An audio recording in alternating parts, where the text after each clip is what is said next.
Now. That's right, because, you know, unlike you all, most of you have not been to Chicago and got into a cultural shock. Because we got block after block, mile after mile, and none but black folks. We got more black folks in 2 housing projects than you all got in the entire Northwest. I mean, so when I talk about black folks, I'm talking about black folks, you know. And we don't have that. Who are we? Why are we here, you know? So, I had them to get on the subway where all the blacks ride and pick up the newspapers and bring them back to class the exact way they picked them up on the air. The exact way they picked them up, bring them back to class. We're doing this research. Sure enough, every paper that they picked up on that subway, and I mean they picked them up, the papers were about 10, 15 cents.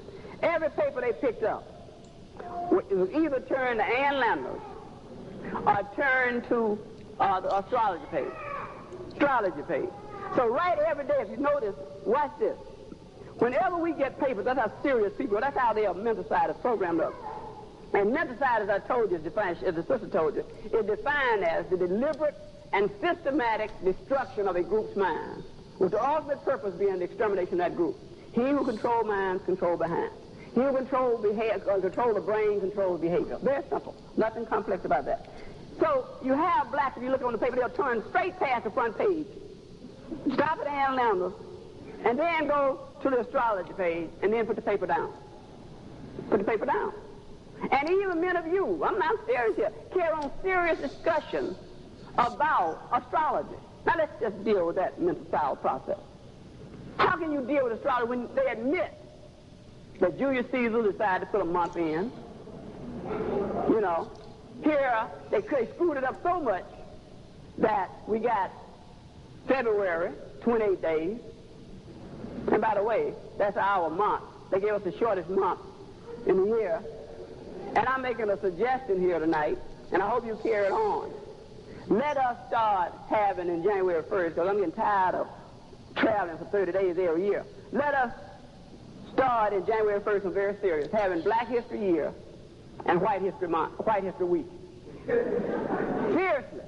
Let's stop Black History Month. Let's stop it all together. It's time to stop the nonsense of this. Why should we study Black history 1 month out of a year and we black folks?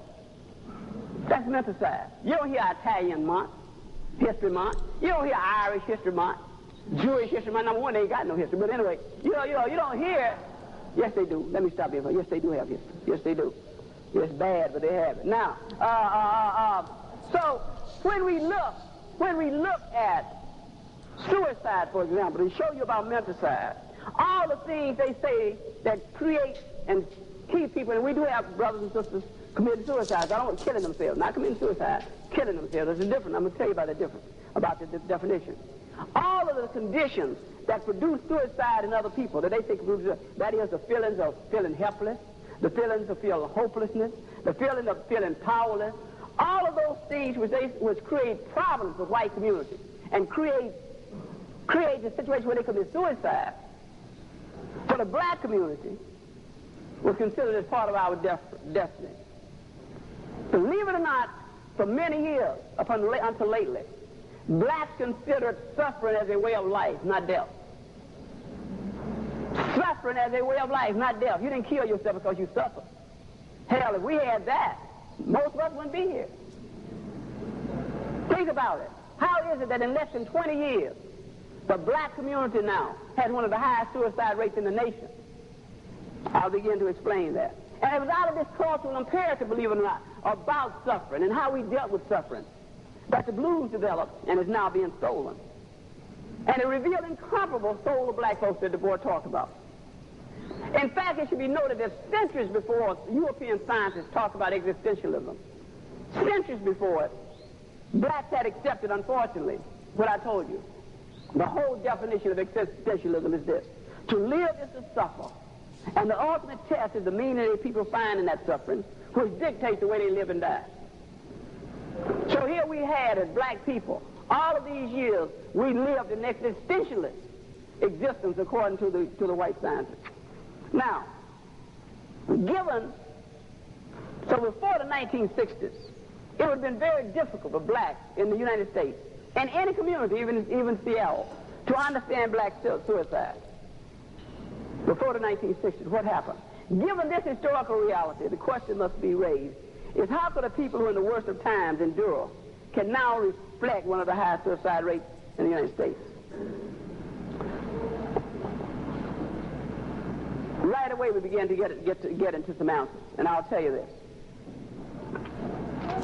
I label this paper lynching by any suicide, black suicide, lynching by any other name as being lynching. But when I talk about free will, which is part of that mental side, the concept of free will absorbs whites of any responsibility for their victim's condition. In fact, whites have developed an envious effective defense mechanism called the guilt of the victim. It is so effective that we begin to accept our plight, and this is due to our religious upbringing, as being God's will. That is God's will that we suffer. It should be noted that when I talk about mental side, I'm talking about a worldwide phenomenon among black people. Everywhere you go, and you must ask yourself this as black people, there's some realities we must face. Why is it that everywhere you go and find whites and blacks in close proximity to each other, whites are on top? Whites are ruling. That question must be answered. Questions like that cannot be skated on. You can't tell me, oh, it just happens that way. It's just a function of history. Somewhere, if that was not an intent here, somewhere in the world you will find black folks oppressing whites. Somewhere in the world. Such is not the case. Not only where you find blacks, where you will find blacks and anybody else, the blacks on the bottom. You have to begin to ask yourself why. Therefore, what I'm proposing, I want to explain to you now about mental side and how I'm going to try to prove here to you tonight, really for some of you the first time, how this first developed. Approximately, it's actually 55 years ago. 55 years ago, a white professor of psychology at the University of Chicago proclaimed to the world this prophecy. Here's what he said, and I'm quoting it. Give me a dozen healthy infants, listen carefully. Give me a dozen healthy infants, well-formed, and here's what's important, and my own specified world to bring them up in, and I'll guarantee to take anyone at random and train him to become any type of specialist I might select. Doctor, lawyer, artist, merchant, chief, and yes, even a beggar man and a thief. Regardless of his talents, his penchants, his tendencies, his abilities, his vocations, and the race of his ancestors. In the quote. The man who made that statement was John B. Watson, a graduate of the University of Chicago and later a professor of psychology at the University of Chicago, and who started behaviorism. Most of you know about B.F. Skinner. John Watson started behaviorism at the University of Chicago, and that's what he said. Give me on my own world, my own specified world, and I will bring up a person anywhere where I would turn him into anything I want him to be. I'll give you some aside about Watson. What happened to Watson was that they came in one day and caught Watson on top of the desk in a compromising position with a female student. And usual things that goes on in universities. And tried to reprimand him, and he resigned and started J. Walter Thompson's advertising, which, as you know, became the world's largest advertising firm. Now, this properly called behavior modification is a highly complex science, which is underrated and generally ignored by black behavior scientists. Yet any black with a cursory knowledge of B.F. Skinner's experimental analysis of behavior, what it is, should recognize its potential danger to our community, where every institution is under the control of whites. That's what makes it so dangerous. The whites have their specified world. All of our life-sustaining institutions are under control of whites. And so therefore Skinner, who I consider one of the most dangerous white men alive, Skinner came up with these 8 words. Behavior is shaped and maintained by its consequences. Those are devastating words. Skinner talks here.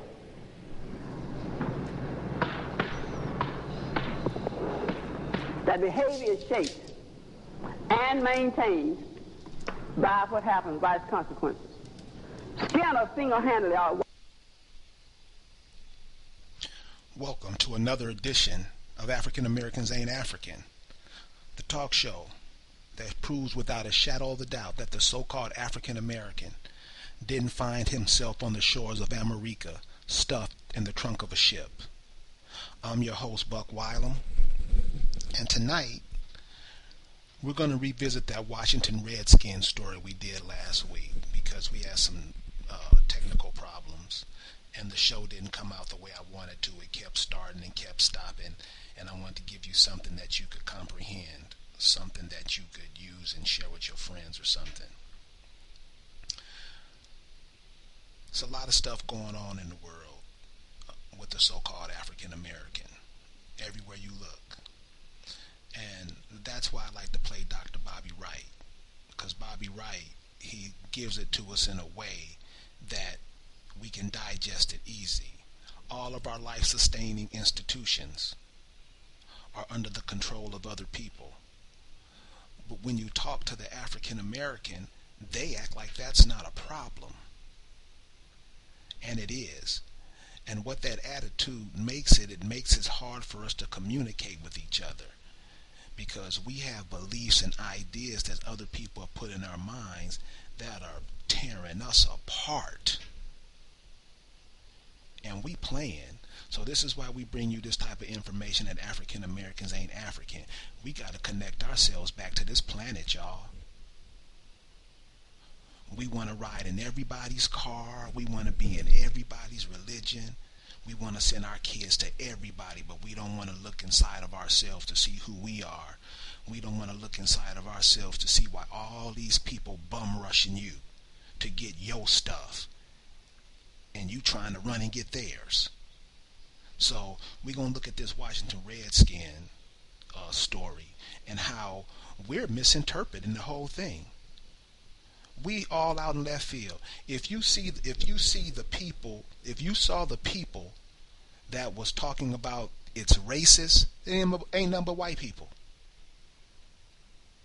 Because we want to be something else. So we're going to talk about the Redskins tonight, but also too we're going to talk about this menacide again. Joining me as always is my co-host Rick Moon. Rick Moon, what's going on? Hey, ain't nothing going on tonight, Buck. I'm just sitting here enjoying this good rain that we getting here in Charlotte. Good food for my garden and stuff. So I'm just enjoying that. And I also want to say to all the people out there, hello, and sorry about what happened last week, but right now we got everything under control and everything is going good now. So enjoy the show. So how long does it take? When did it start raining over there? Actually, man, it just started raining about 15 minutes ago. Okay, all right. Because I'm trying to figure, because I'm in Birmingham, you're in Charlotte, so I guess it's the same storm that came through here. So I'm just trying to figure how, when we talk about time, how we always on somebody else's time, we're not in our time frame continuum. We're supposed to be doing something along with this earth. We riding along on it, right? Right. As a matter of fact, it really ain't no such thing as time. That's just something that was made up by the Europeans. As a matter of fact, heck, that's why I'm kind of enjoying life these days, because I don't have to clock in nobody's clock or do anything like that. I can do what I want to do, and I can just go by, how I feel and what time of the day to go do what I want to do. So I'm enjoying life right now. Well, what's going on around in your environment? What's happening in Charlotte? Well, ain't too much going on outside of what I'm trying to do.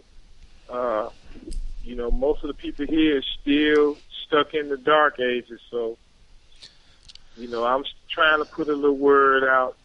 And I'm catching a few people, but not as many as I want to. Man, you probably need to go down there and talk to Michael Jordan, man, and see if he'll let you in, do a halftime show at one of the Charlotte Hornet games, and just come with it. You think Mike could do something like that? I don't think so. Shit. Michael probably had me shot. Man. And so could you imagine if all of the energy, all of the know-how, all of the knowledge, all of the push, all of the love, all of the prayers, all of the go get 'em, dude. If we had all of that energy. You've been to a game before and how people when the team is winning, Right. when the team is winning, how the crowd gets. Right. The crowd goes in a crazy. The crowd goes crazy. That energy. If you had all that energy plus all the indigenous people here in America, if you had that energy focused to do what you want to do, what would you do? So that's a question. If you had all the energy of all of the so-called African Americans to do anything that you wanted to do, what would you do with it if you could have that energy? So, the Redskins. Red, you a Redskin fan, right? They all right. I like them. As a matter of fact, before we got our team here in Charlotte, that's all we watched was all the Redskins games. I think you explained earlier, how Redskins was the team of the South. So, yeah, we watched them all. As a matter of fact, there's still more Redskin fans here than Cowboy fans. So, but they all right. I mean, I don't hate them. I like them. I didn't start liking the Redskins until Doug Williams was the quarterback. I didn't, I really wasn't into him. But when he came and quarterbacked, and the Redskins beat the Broncos because the Broncos had John Elway. You know how? Oh yeah, I enjoyed that. You know how Elway is the all-American cowboy. You know what I'm saying, man? Right.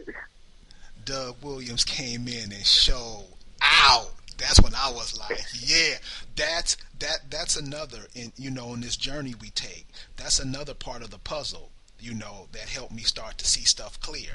The reality, right. Because stuff happens for us. We the things that we could do. But that energy, how it's siphoned off by others, and they use it for their benefit to make them grow, that's what pisses me off. Right. And even if you look in the economic sense, the revenue that the so-called African American generates would still be the ninth largest economy in the world. Man, the consumer, and I think that's why that menacide is very important now, because you won't even look out for yourself. I mean, you don't. I mean, the attitudes, man. If you saw the movies that are coming out now, dude, man, right, dude, man, I wouldn't even go to theaters no more, man. Those are good target places, man. I agree. Those are good places. But Medea goes to Egypt. and they had them Negroes come in there and wear their asses out. This is have you seen these? They have open carry now. In some states, they have open carry. You can carry your guns anywhere you want. No, I ain't heard nothing like that. Brother, man, you can carry your gun anywhere you want. Now they have some businesses. They're having some businesses that aren't allowing it. But they walking around with their weapons. Now this is why history is important, and this is why we got to study our history instead of and skipping over stuff and going straight to Africa. What happened the last time when these Europeans was carrying their weapons around and we just lollygagged around trying to be like them? This is why history is so important, and in trying to get this message out to the African American. It's the youth, man. The youth, right? Because I just asked them to just common sense, man. They bringing back stuff, man, would make you speaking French. These kids ain't playing, man.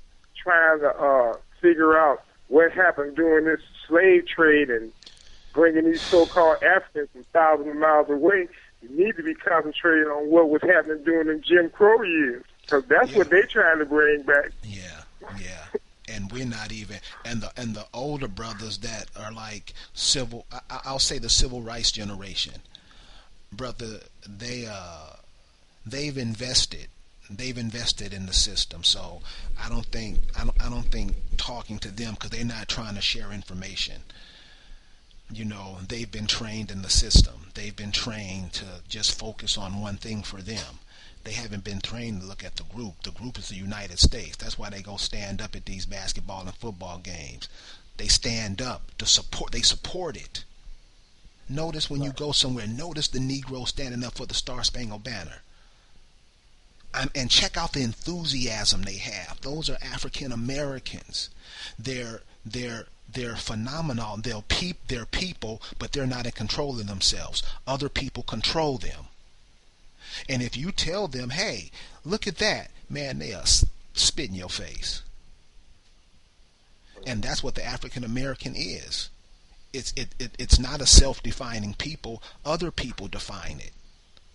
Other people tell them what to do. And she tell me I can't do it. And so that energy that's being wasted, man, I think is something bad. So let's get into the history of the Redskins. Why I wanted to talk about the Redskins? Everybody know the Redskins is in history. I mean, not in history, in current events, and everybody is up in arms over the Redskins. But I'm noticing that the so-called African American community doesn't think nothing of it.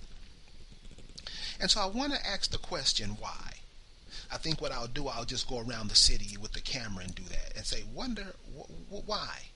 When it's obviously you that's on the helmet.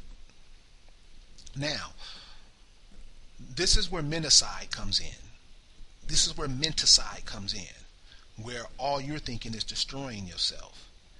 If you don't look at the Washington Redskins helmet and you can't see that's you, or somebody you know, somebody you've seen, somebody that's close to you, somebody when you went to the mall, Magic Mountain, school, if that person doesn't look like somebody you know that you ran into your life, something's wrong. You suffer from menticide.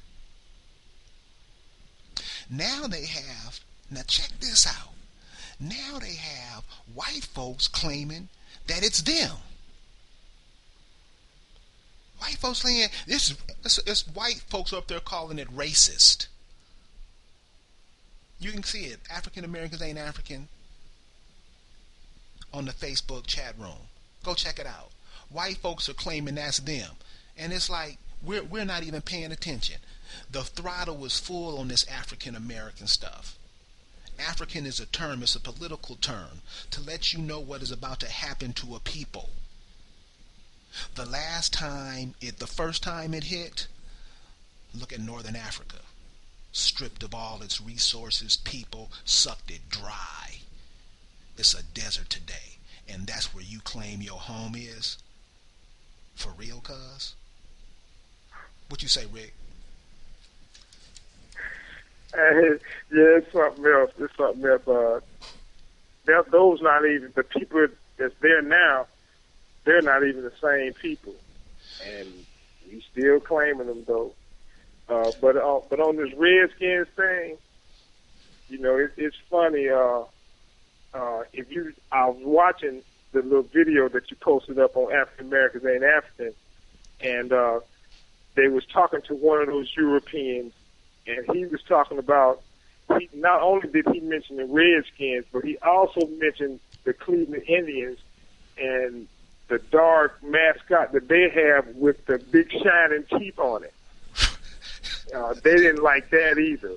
And, you know, so it's kind of ironic, you know, that, like you said, that only Europeans are complaining about this and our community is just silent. This is how your birthright is stolen. This is how your heritage is stolen. This is how your inheritance is stolen. We claiming something else. Here's another thing, Rick. bringing the Cleveland Indian with the big smile. Everybody done seen that.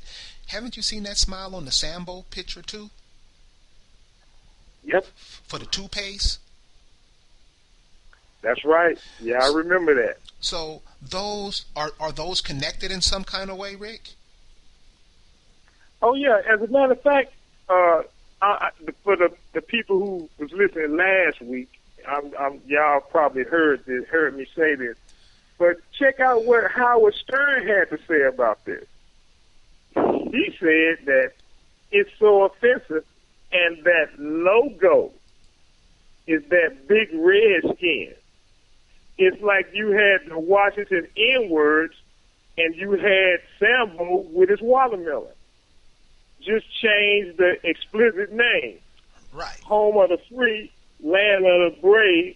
Meanwhile, we came over to this country, stole their land, and killed them all. So Right. give them an explicit bone and change the name already. I mean, he's joking with you at the same time. Right. You know, everything he said is directed towards our people. And then he's telling you what he did to you. And the part about we killed your people, he's talking about he killed you mentally, not physically, because the indigenous people here in America ain't went nowhere. Their name was just changed to names like Negro. Area code 256-849-2227. AfricanAmericansAintAfrican.org is the website. Go to the website. Support us. The Bobby Wright video, the video you heard before the show started, Menticide, I'll send it to you. You got to have that in your library. You got to have it in your library. I listen to it every morning. Menticide. We have to connect ourselves back to this earth people. We got to be earth people again. And right now, we are just automated. The majority of our people are being sucked dry. These cities are sucking them dry. So here at African American Ain't African, what we want to do is foster ideas to put change in the community, and that's what we're doing. So if you have anything you want to add, anything that'll add to us overcoming the obstacles that we face, and please give us a call at area code 256-849-2227, and let's talk about it, because I don't know everything, but I do see the writing on the wall for the so-called African American, and those are my family members, friends, people I love. So we're going to have to do something other than what we're doing, because we just can't walk into the fire like that. We have a couple of callers on the line. Callers, do you have anything you want to add or want to say before we get into the Redskins? And we're really going to get into it. Well, cool. Let's get into the Redskins. Now, the history of Redskins, what's interesting about the history of the Redskins is they didn't start in Washington. They started in Boston. So check this out. Here's my question. If they started in Boston, now when you think of Boston, Rick, what do you think of? You think of Europeans. You think of the Boston Tea Party. You think of a lot of segregation back in the 60s and early 70s, 50s. Yeah, everything you think about is European. At least that's what my mind was trained to think. Right. New England. Isn't Boston called the New England area? Correct. A lot of Catholics up there. So the Redskins started. Right. Kennedy's. The Redskins started as the Boston Braves in 1932. Now, Braves, as we know as the Atlanta Braves, was another name for the indigenous people when they got here. It's not something that the indigenous people called themselves. It's something that the European called them. And I think when African Americans, when we get into conversations with people, we're going to have to start, before we even get to a conversation, let's have a conversation on what the definitions of the words are, so we can understand each other. So, Boston, and you got a person like that on the Washington Redskin helmet up there, in the Boston area. What's that, Rick? That's telling me that it was a whole bunch of indigenous people up in the Boston area when the European got here too. There's a painting, if you go on AfricanAmericans.org, there's a painting of two brothers. The painting is, if you look at the bottom of the painting, is 1695. And it's two brothers. These are the faces that, when you see this picture, you're going to see the helmet on the red. You're going to see the Redskins logo in these brothers' faces. Go to AfricanAmericans.org and check it out. These were the brothers that was up in Boston, in that area, back in the day. And also in Boston, New York, up there, that's Canada, Nova Scotia. Those brothers up there are the ones who hockey is their sport. When these European came over here, it was already, people were already here doing things. They just tricked you out of it and took it over. You notice that they didn't start making all these inventions till they got here. That doesn't tell you something. This is why deep thought, this is why that non-mental thinking, we got to get into that. All they did was came over here and took your stuff, all of it. Basketball, the original sport of basketball, the hoop was turned. How many degrees angle was that, Rick? You got the basket going straight up and down. It wasn't like it was now. It was what? How many degree turn do you make it to have it how it was, Rick? I don't know. I can't remember that. As a matter of fact, I don't even recall it. Yes. So then you got the sport down there in Florida called J-La-Li-La. What's that, Rick? I don't know what that is either. So the sports, all the sports that are created, it's your sports. They just take them and change the rules and make them their game. That's basically what I'm saying. And right. Since they did that, they were calling the people who they were taking their ideas and stuff from, they were just giving homage to them. Who else would you call? If you're a foreigner and you're coming to a place and you're going to get a team to make some money, why wouldn't you call them the people who was in that land area before you got there? Right. Does that make sense? Perfect sense. You know, they got here. Who were their foes? Who were the formidable people they had to fight? Who whooped their ass? Who was that? And that's what you call yourself. To take on the persona of those people. They do it with tigers, lions. They do it with all kind of stuff. They do it with people too. They do it with the Vikings. I mean, the Vikings came over here and was one of the first people to help start kicking the indigenous butt. You not calling for their ouster? How come? The Raiders, the Buccaneers, the Patriots, the New England. This is you have to see this. You have to see it. That's why connecting back to your roots, connecting back to the earth that you walk on, these are your forefathers that you walking upon. But you turn your head and you turn your eyes to Africa, and Africa coming to take your stuff too. So the first owner of the Redskins was a cat named George Preston Marshall. Check this dude out. His antics. His antics is going to make Donald Sterling look like your grandmama. Wait until you see how this dude was. The name was changed to Redskins from the Boston Braves in 1933. Apparently, the team was named after their first head coach, Lone Star Dietz, a so-called Native American who claimed to be part Sioux. When they did the research on him, he wasn't Sioux at all. And this is what happens a lot of time. A lot of times, some of these swarthy-looking Europeans will come over. You know, you got Europeans over there that got, dark skin and kind of their hair isn't as straight and blonde. They got some curl to their stuff, but they're still European, and they'll tell you that. They just come over They just come over and take your stuff. You get you to think that they're you because you're claiming you're a Christian. You're claiming that you're a Moor. You're claiming that you're a Muslim. You're claiming that you are African. You claiming that you a Buddhist. And everybody's coming over here ripping you off. He called himself a Native American. Found out later that he wasn't. He was lying.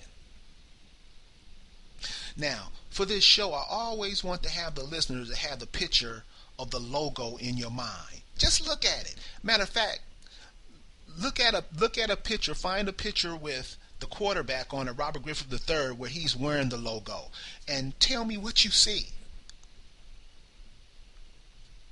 This is in our face, and we're just walking away from it.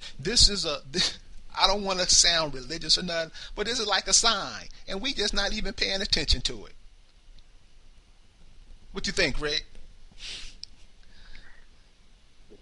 That's a perfect analogy. I mean, all you got to do is when you watch him, especially during these times now where they're just having light practices and stuff, and all they're wearing, and it's hot outside, so all they're wearing is like short cut off T-shirts and short with short sleeves and then with shorts on, and just imagine that Indian on that helmet and the color on Griffin's skin.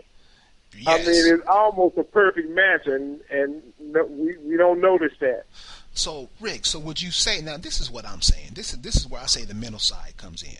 So if you think you're black, and what I mean by black is the color black, the mindset, the color black is used to describe a thing. We're trying to take that definition of a thing and apply it to ourselves. And attaching it to ourselves, we have to be the definition of what the word means. So that's why I always ask African Americans, well, what's the definition of black? And the look on their face lets me know that they don't even know what the definition of, they just saying it. So when you tell them what the definition is, now they don't want to believe you. So I asked them, can we look it up? We're in the information age. You can pull it up on your phone. And they be like, dang, I didn't know. So these are the people who's been doing this for years. I mean, blinded to the fact of what's happening. So check out Robert Griffith III in his Redskins helmet. He has the cap on and he has the T-shirt on. You can go to African Americans Ain't African in Facebook and check it out. And what say you? And we're acting. You know what? I bet Europeans are sitting up in their high places, in their high perches, doing what they do. This is the kind of stuff that entertains them. This is the kind of stuff that lets them know that we're weak. We're not even paying attention to it. The team moved to D.C. in 1937. In 1961, the Redskins drafted its first African-American player. They were the last team to select an African-American player. Now, I want you guys to know in history, when they write and they say African-American player, like they say in 1961, the Redskins drafted its first African-American player. What you have to remember, and this is how they write us out of history, in 1961, the term African-American wasn't used. That's very important. The term African American ain't used. So if you going forward and you calling those people African Americans when that's not what they called themselves, that's how the displacement takes place. Those people weren't African Americans. They never even heard the term. But you let somebody else put that term on it, and the souls of the ignorant ones empower it so it can keep happening. That's what happens to us all the time. What were you called back then in 1961? What was the most common name? Send me your answer that African Americans Ain't African in Facebook, and you will get a Bobby Wright, Menticide CD. I'll download it to your computer. Let's take a look at the first owner of the Redskin. His legacy includes the George Preston Marshall Foundation, which serves the interests of children in Washington, D.C. The $6 million he left had the qualification that none of it could be used for any purpose which supports or employs the principle of racial integration. You have to remember that these people that were coming over here, these people, they didn't want, they wanted to take everything you had and not want to give you nothing. This is how we know that all they're doing is sucking this place dry. When it's all ate up, they're leaving. And since we're not connected to anything, we just all this stuff happens under our noses. Marshall had gained infamy for his intractable opposition to having African Americans on his rosters. According to Professor Charles Ross, for 24 years Marshall was identified as the leading racist in the NFL. Though the league had previously had a sprinkling of black players, blacks were excluded from all NFL teams in 1933. While the rest of the league began signing individual blacks in 1946 and actually drafting blacks in 1949, Marshall held out until 1962 before signing a black player. Along with his own personal views, Marshall refused to sign African American players because of his desire to appeal to Southern markets, which lacked an NFL team until Dallas entered the league in 1960. His intractability was routinely mocked in Washington Post columns by legendary writer Povich, who sarcastically used terms for the civil rights movement and relegated court cases to describe games. For instance, he once wrote that Jim Brown integrated the end zone, making the score separate but unequal. Check that line out. What do you think she means by that, Rick? Separate but unequal. Hey, it's almost like his touchdowns don't count. I didn't get that. I got what she was saying. Well, I got what she was saying was they taking this game over. Now it's not. Now it's everything is equal. Right. I mean, not to say that what you're saying is not, but when I read, I was like, because I'm looking at it, you on this game. They're trying to keep you out of this game, but now you in it, and now that you get the highest. Now that you get the highest goal in this game is to get a touchdown, right? Isn't right. that in watching that game? Isn't the sole purpose of the game is to get a touchdown? So now when you in the touchdown, and you know Jim Brown was just showing out. O.J. Simpson was showing out. These brothers got into this game and turned it on its head. Because you know nobody was watching that stuff back in the day. Can you imagine? No. Can you imagine going to a football game and it's all white boys playing? Seriously. Mm-hmm. Hey, did you ever watch that little documentary Crimson Tide, where you're talking about Alabama when Bear Bryant played against USC and USC went down there and beat the snot out of them? They didn't have any so-called African American players on their team, and suddenly after that, they started recruiting them. Yes, I saw that. That's all they talk about. When you meet a brother down here, that's all. That's the first thing they talk about. Oh yeah, yeah, you're right. Yeah, that's all. But this is the genocidal process. They're all for Alabama. So when I asked the question, well, how come we don't have a football team? How come brothers don't get together and put a football team together? The looks I get, you wouldn't believe it. In 1962, Interior Secretary Udall and Attorney General Kennedy issued an ultimatum. Now check this out. This is history repeating itself to this day. This is history repeating itself today. Finally, in 1962, an ultimatum was issued.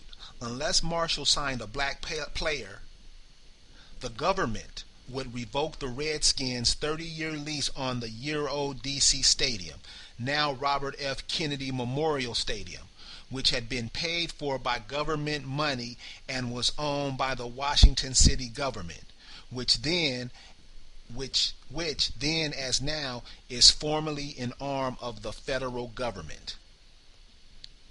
Marshall's chief response was to make Ernie Davis, Syracuse's All-American running back, his number one draft choice. However, Davis said he didn't want to play for that son of a bitch. He got his wish as the team sent him to Cleveland for All-Pro Bobby Mitchell. Mitchell was the first African-American football player to play a game for the Redskins, and he played with the team for several years, initially at running back, but he made his biggest impact at wide receiver. So, the Redskins was the last team to get a so-called African American on it. How does this play in, Rick? How do you think that plays in to how this team started? Because how this owner of the Redskins was, he sounds like your typical racist Donald Sterling. That's what people with money do. They don't like you, they just use you for their benefit. Give you a couple of pennies from it so you can go buy their wares. And that's all she wrote. Here's some of the quotes by the owner of the Redskins. We'll start, and this is like the Donald Sterling thing. I don't know why everybody's mad at Donald Sterling. That's how he is. He's been like that. In Los Angeles, he said, no niggas will live in my apartments. I wonder why we go to the games. He's been like this for years. And this is why it's important that the African American looks at who he really is.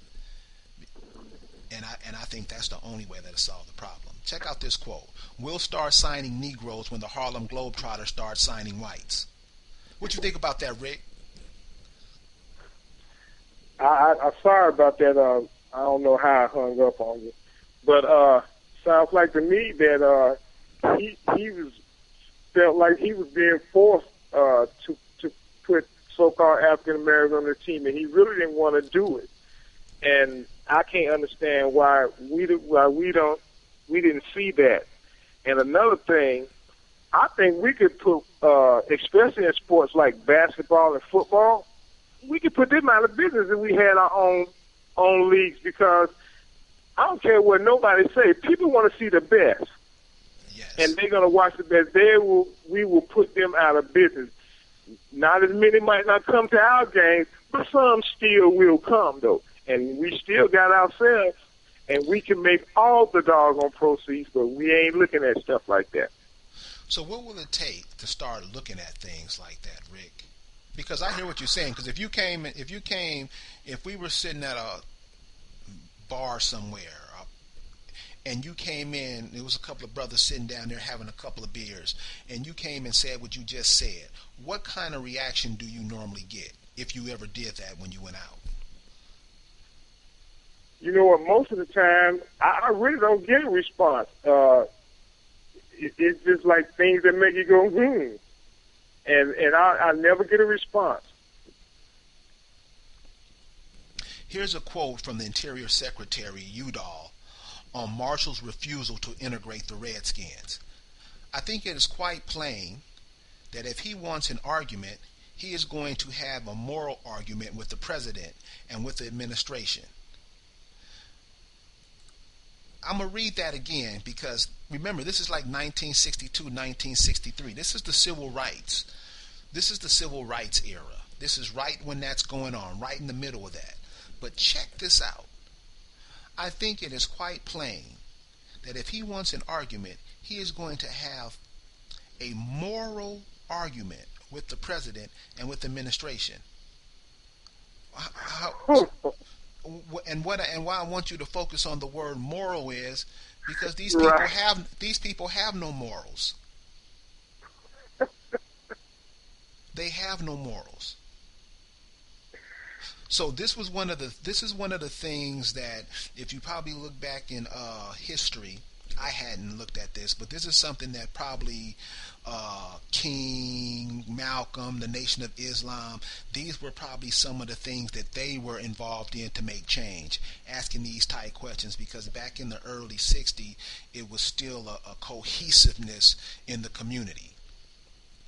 There was a cohesiveness before the Black Power thing went down. So pieces of history like this, you have to sew those into other pieces of history. Finally, under the threat of civil rights legal action by the Kennedy administration, which would have prevented a segregated team from playing at the new District of Columbia Stadium, as it was owned by the U.S. Department of the Interior and thus federal property, the Redskins became the final pro football franchise to integrate in 1962 in their second season in the stadium. So was that affirmative action, Rick? That's what it sounds like to me. Let them work here. Let them work here because we own the stadium. So that's the history of the Redskins. But what I wanted to talk about and bring this up, just wanted to give you the history of the Redskins because the Redskins today, I think this is another. Because if we don't get it now, if we don't get this now, why are they trying to get rid of the name Redskins? Does anybody know? Why doesn't the name Redskin want to be used anymore?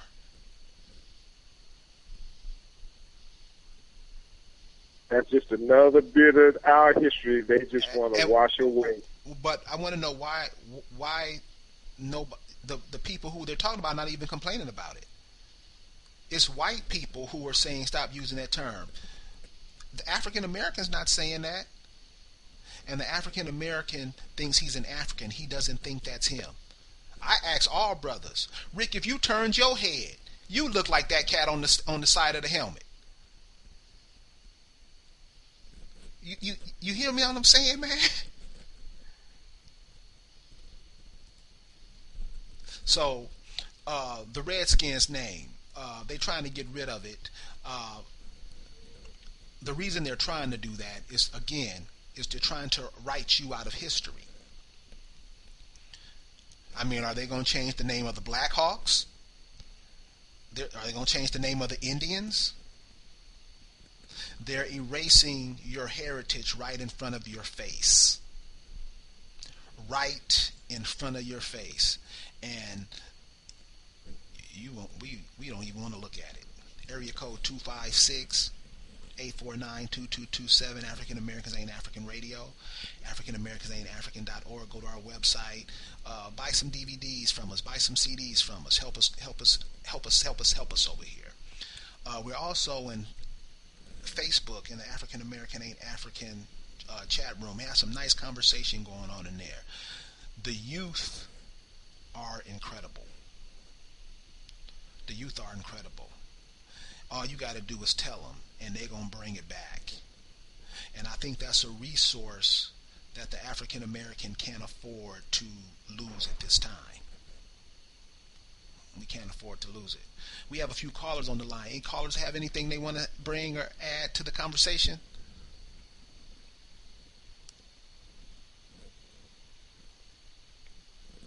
Great. So, No. Hello? Okay. So the Redskins. When you're out talking to people, ask them to notice that. Ask them to notice who the Redskin is. Who do you think it is? Any callers? Any callers on the line? Who do they think the Redskin is? Somebody sent us an email at African American Ain't Africans. Who was that? Looked like your dad. Some people look like their dad when your dad was 25 years old.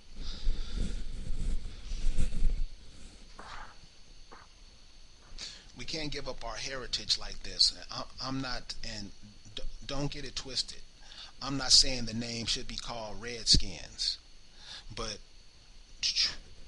wouldn't we be up in arms about it? Could it be that we're not saying anything because we know that's us? Is that it? Because when you see the people, it's funny when you see white people saying we don't want to be called that name. It's not you. Right. That's the funny part. That's what makes that comical. You got this white boy up there. He's in tears. it's it's a racist term, and we don't want to be called racist. It's offensive. I'm like, dude, are you serious? You guys gotta see this. Hey, we don't like that Indian with those big white teeth and that red skin. I'm like, you kidding me? You're kidding me. So, hey man, to me, brother, I'm sorry. I'm like, come on, y'all. Come on, y'all. We don't even see it, man. So I think that's what the term black is useful for. Because when you say you're black, what are you saying? Area code 256-849-2227. Callers, please. When a person says they're black, what are they saying? What do they mean when they say they black? Because the skin isn't black. Like the shoes you wear to church, your pants, your skirt, that towel, black. Your card, black. Who have you ever seen? Have you ever seen somebody that color, Rick? No, not totally black. I've seen some that are real dark brown, but not necessarily black. See, what that sound like you? It might be one out there. Have you ever seen somebody that was black? No. There's nobody that black. So the term black must mean what? What the definition of it is. Be lack. Be lack. Just that alone right there. Now we can go into the etymology of the word. We can do that. Matter of fact, if you want to learn what the word black is, do an etymology search of the word. It'll take you 3 minutes. You got a smartphone to look it up for you. Look it up. African Americans ain't African. Do you know who you are? What you think about that, Rick?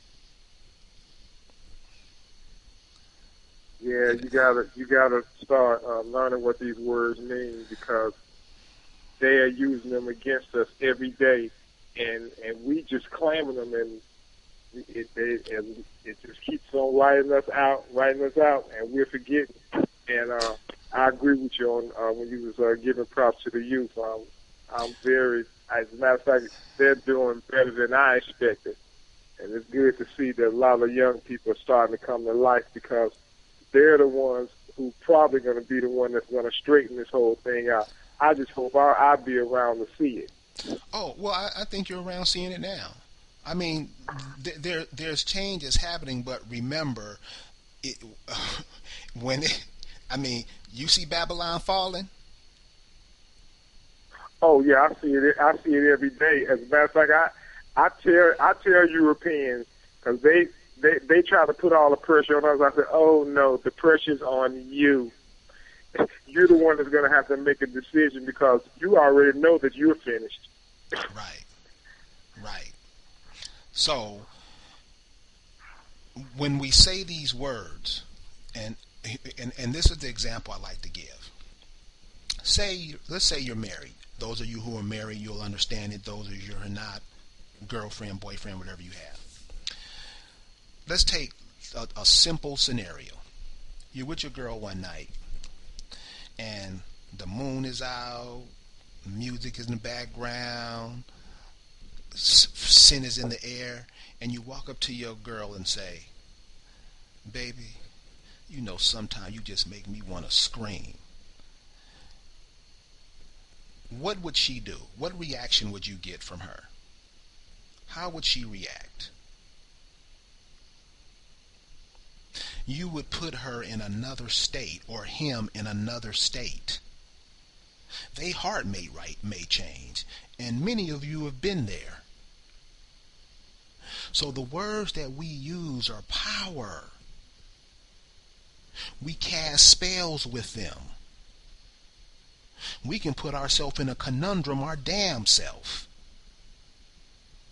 Right. So this is why it's important to know these terms. Know what these words mean. Africa don't mean what you think it means. What is it, Rick? Africa means conquer people. They're using Africa all over the world, not just in so-called Africa. And besides, the people in the so-called continent don't call themselves that anyway. The only people that call themselves African Americans is our people and them runaway Africans that come over here to run away from what's over there so they can treat us the same way that all other foreigners treat us. Now, they have to call themselves Africans because if they don't, they'll deport them. So, these are the only people that call themselves Africans or African Americans. So it's important that we know the words. We give classes on AfricanAmericans.org. Sign up for a class. Classes are nice. I'm going to have one of the students come on and tell you about how the class is. But come on, very reasonable. Come check us out. The terms that we use, the words that we use, we cast a spell on ourselves. So take that same scenario. You tell your loved one that, and that song that I said, baby, sometimes you make me want to scream. That's from Be My Girl. Nice right. Oldie song. Nice oldie song. Check it out. Okay, so let's take, you said that.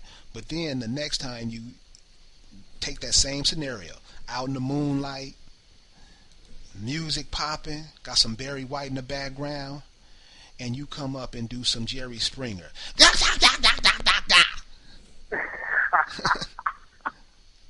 What state would you put him or her in then? So I just want to give this example to show you that words are very powerful. They're very powerful. And how we use them and we have to know what they mean. The average person, I do this. When I hear people say African American, I ask them, what does the term African mean? What you mean what it mean? I get that more than anything. What you mean what it mean? Huh? Huh? What does the term... Go ahead. I'm sorry, Rick. Hey, but speaking of words being power, that reminds me of the video that was posted on African Americans Ain't African. As a matter of fact, I had to make a comment on it. There was a dude that was proposing to his fiancée. And I ain't a big R. Kelly fan. I don't even like R. Kelly. But I couldn't even hate on that because the way that dude pulled it off, that goes to show you, and the song was fitting too, even though it was him, but it was just fitting. That goes to show you how much power words can have. And then people were commenting that sister will never forget that moment in her whole life. That's the image that she'll have in her mind forever. So, and the tears was flowing out like a water hose, wasn't they?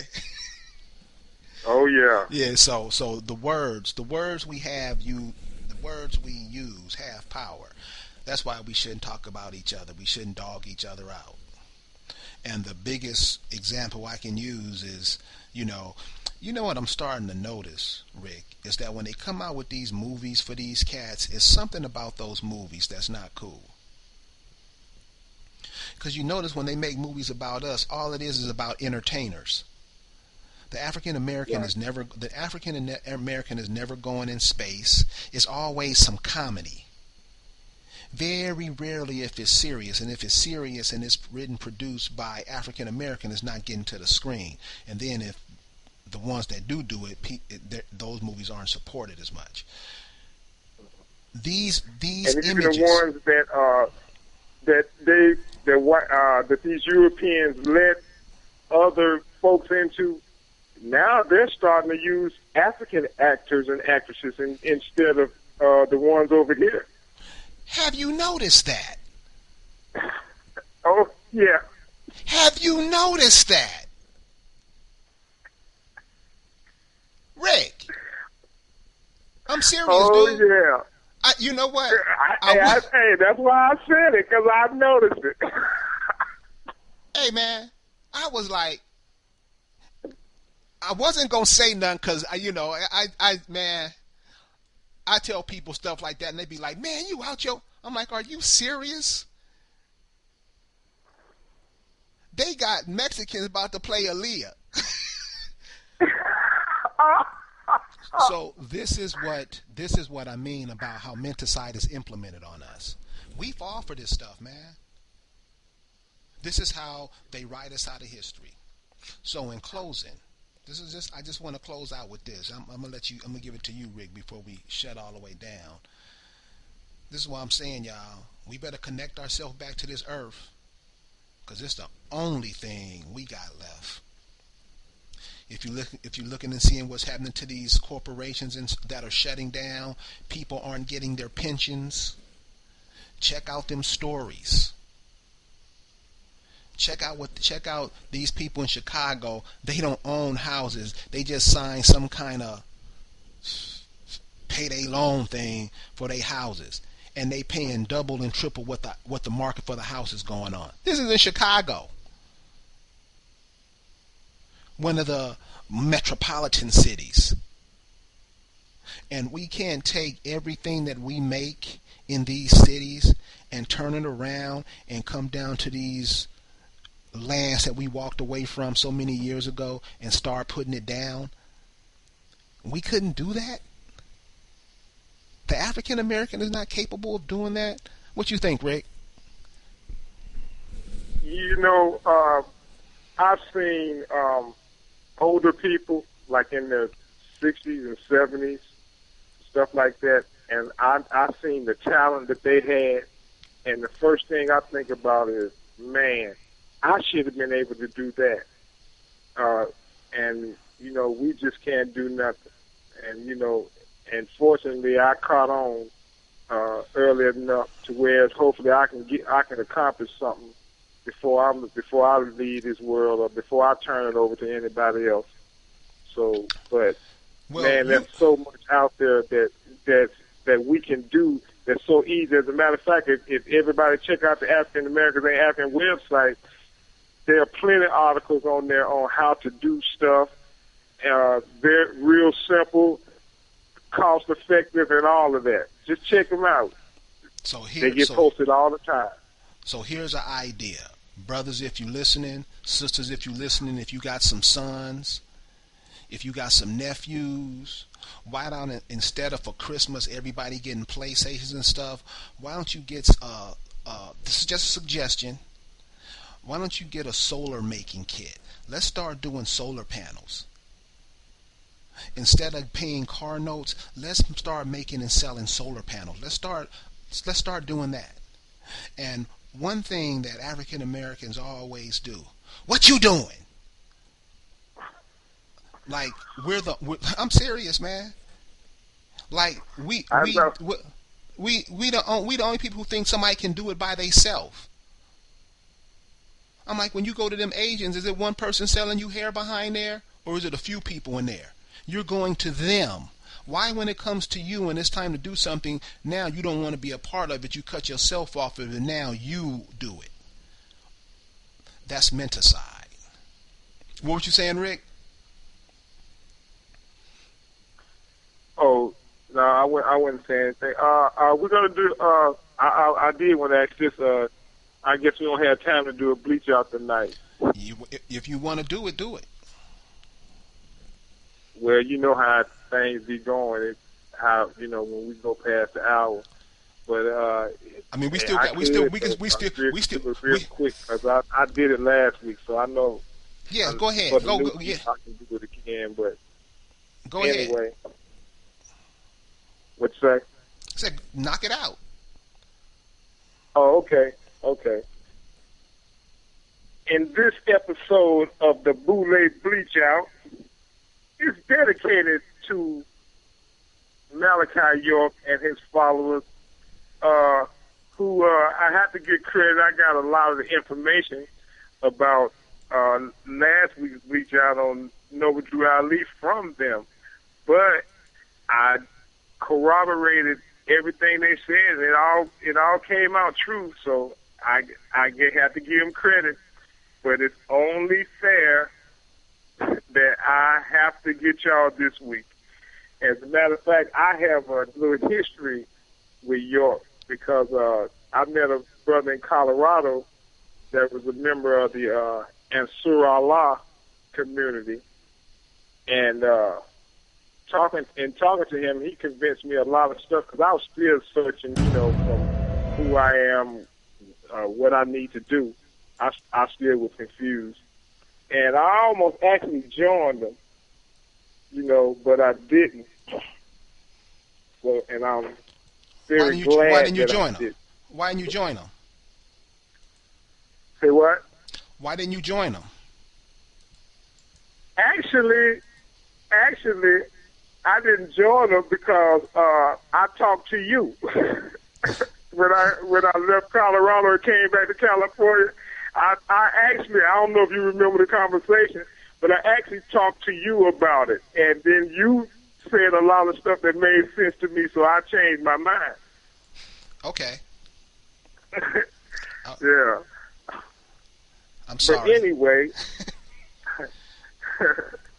anyway, Malachi York was born, Dwight York, on June 28, 1945. I think it's 45. Some say 35, but it's actually 45. I don't know where he was born at.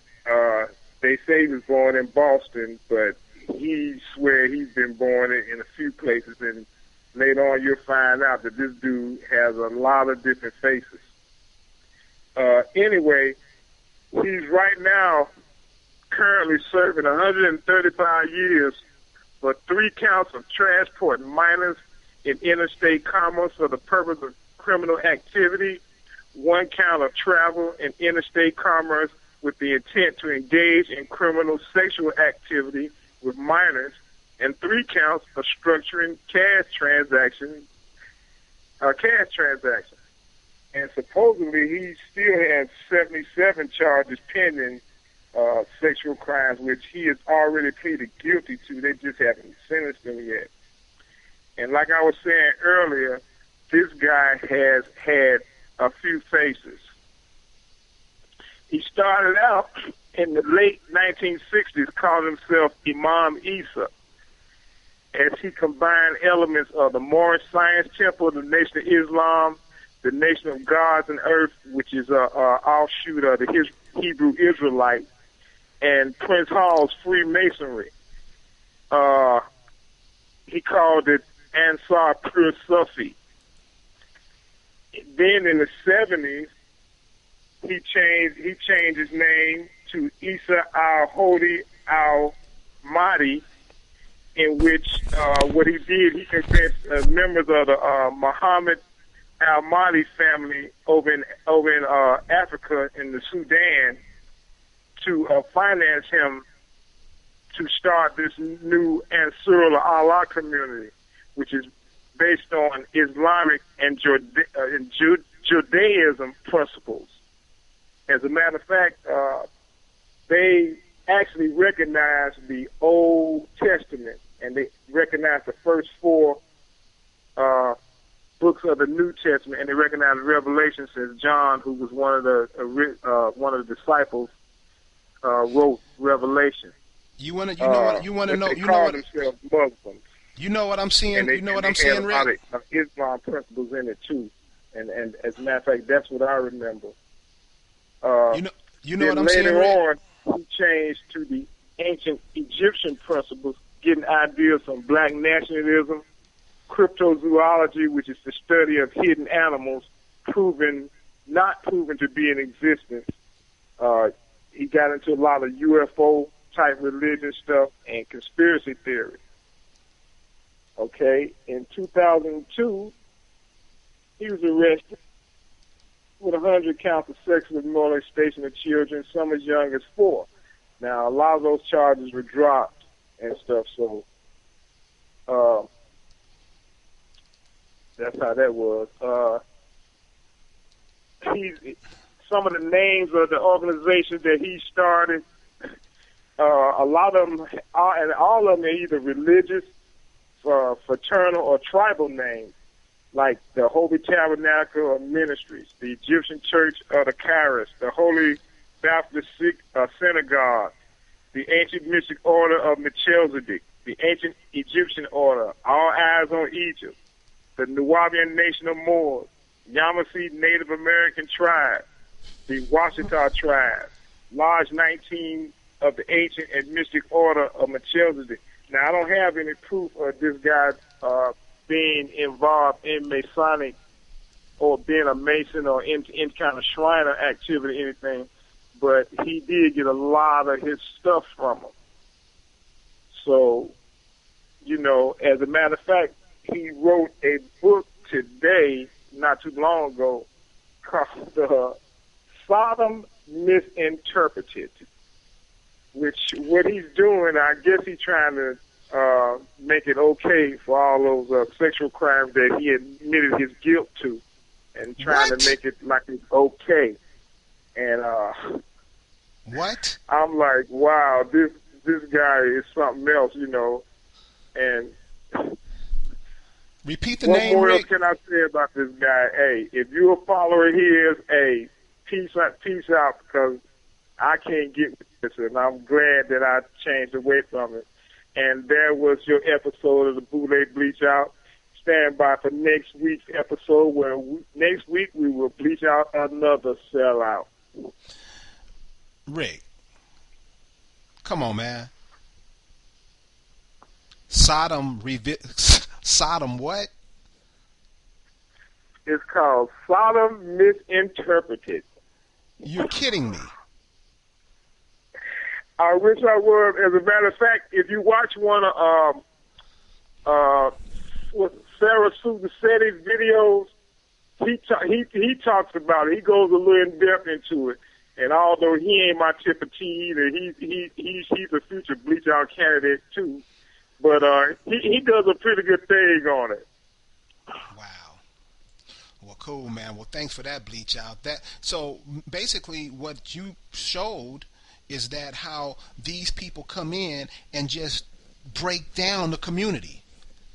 They just rip it apart. Yeah, they're prophets for profit. They're nothing but pimps, and they get backing from people in high places. Europeans and Africans participated in this too. And like I said, this guy got the backing of the Sudanian, the people who run the Sudanian, which I ain't sure if they're so-called African or not. They might be some Arabs, as far as I know, because they are Islamic. But I mean, they get people to finance them, man, that's got money, and they pimp a lot of people. Wow. So he's, what group is that? That's the Moors?